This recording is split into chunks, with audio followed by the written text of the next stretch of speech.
How's it going, everybody? Shinigami here to bring you some more Disney news or updates, per se. We got here going on is with the midst of everything that happened with South Park, calling out Kathleen Kennedy and Bob Iger and stuff like that. It made a little bit more general audiences aware of the situation that was happening in Disney, and Gina Carano took advantage to, shame and also blast Kathleen Kennedy for the treatment in Lucasfilm, as well as show the hypocrisy. Show the hypocrisy that has been plaguing Hollywood for a good minute now. You can pretty much see when that started to creep in, like Ant-Man and the Wasp, for reference in Marvel and Star Wars. It was pretty much the second, sequel that they did. So the Last Skywalker, I think it was called. I can't even remember the name of these anymore. The Last Jedi, I think that's what it was.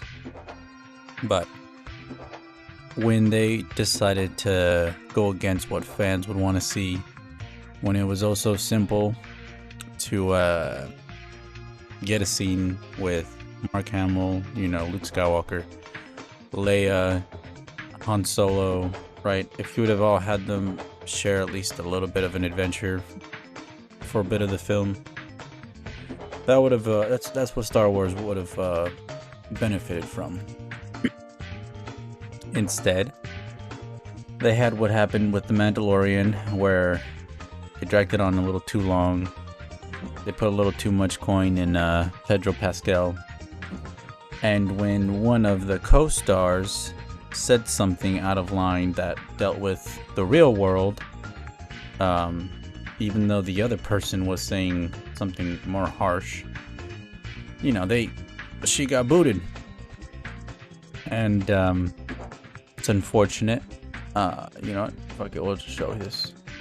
So from here, let it be known that two female, entertainers, actresses have sacrificed their career basically to adhere to their morals, their values, and staying true to themselves, in so much as that, when they saw something wrong, they spoke up about it, and then all of Hollywood freaked out and kind of looked at them weird, like, what the fuck? You're not on our side? Okay, well, get the fuck out. Like a cult, some would say. Something else also to point out here that I'll go over that in a little bit. This is where she was saying that one of the problems with the overlords of having whatever, they've been made a lot of people completely stop caring about one of the most beloved franchises in history, all by bullying, pushing aggressive agendas, and trying to silence the people criticizing them. How are they able to tell stories they don't understand when the ones they identify with are the Empire? They're literally trying to squash the little guys, the rebellion. No wonder the story telling is struggling. They fired and dehumanized people like me who did absolutely nothing wrong, all to virtue signal to people like you. Yes, the yes man. But yes man, unfortunately for you and them, do not drive culture. They were banking on the kids picking up the slack. But one of the best things about this franchise is passing it from generation to generation to share. The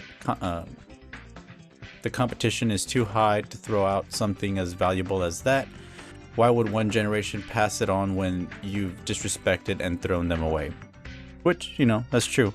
When they made fun of the prequel fans for saying hey, well, this is better than that.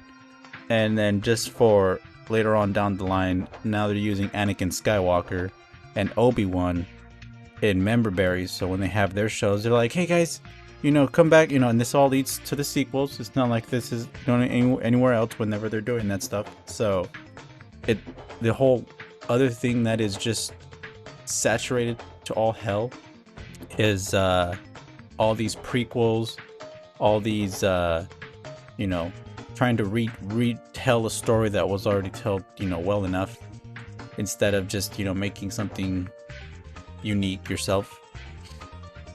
And as we were to go through here, which was one of the main points as well, is Gina Carano pointing out the hypocrisy in Hollywood, right?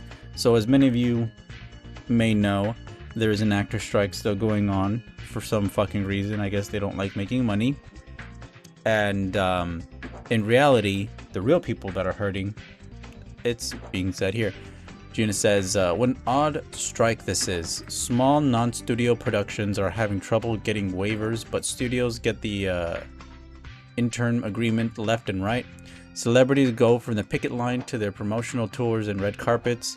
What happened to that? I better get paid for every hour I stand in this dress talk, which is referring to Rachel Zegler at this point. Meanwhile, the people who are actually suffering are the crews and the actors, not a part of studio projects of the in-group to get their waivers granted. The ones whose money will run out quicker, the ones who are having to pick up a second line of work, the ones who will be controlled a whole lot easier once the strike ends based off of desperation to work. Think that was by accident. Maybe they should have granted waivers for all the non-studio productions, keep people working and halt all studio productions if they really wanted to make a difference and reach a faster agreement. Unfortunately that didn't happen. Who is the strike really intended to hurt again? Better make a deal quick. People are starting to notice. I'm sure it'll be in favor of all the right people, and all the right people will pat themselves on the back, and an excellent deal and months of suffering well worth the wait. At least while you're at it, you could throw the agreement that it will never again be permitted to allow any production of force inject poison, I mean experimental jabs into people's bodies in the name of science ever again. Because that in itself wasn't something big enough to have had a huge strike over. The hypocrisy is palpable. The system is rigged and littered with posers. Art is free. Creative is your rebellion. You don't need permission to do that. And then, of course, some of the main photos they were pointing out here, of course, was Rachel Zegler, who went on strike and gave that little speech saying that, she wanted to be paid for every hour that, she's watched, which is just... For streaming, that doesn't make sense. For how many people would actually see it? No. And, yeah, she warns also, Troy Baker, I think it's Troy Baker in them, the people from South Park, that they're gonna come after them next. And last but not least, this is basically what she was fired for. It didn't start with the gas chamber. It didn't start with one party controlled. It started with one party controlling the media, one party controlling the message, one party deciding what is truth, one party censoring speech and silencing opposition, one party dividing citizens into us and them, and calling on their supporters to harass them. It started when good people turned a blind eye and let it happen. That's all she was implying and stating in her tweets that got her in trouble in the first place, right? And Hollywood has basically said, screw all the small people, only the celebrities and the people that actually have huge amounts of money to spare, we care about what they say, or giving them a platform, right? It's unfortunate, everything that has kind of gone on in Hollywood, but it's a lesson that needed to happen for the way their culture had been for so long.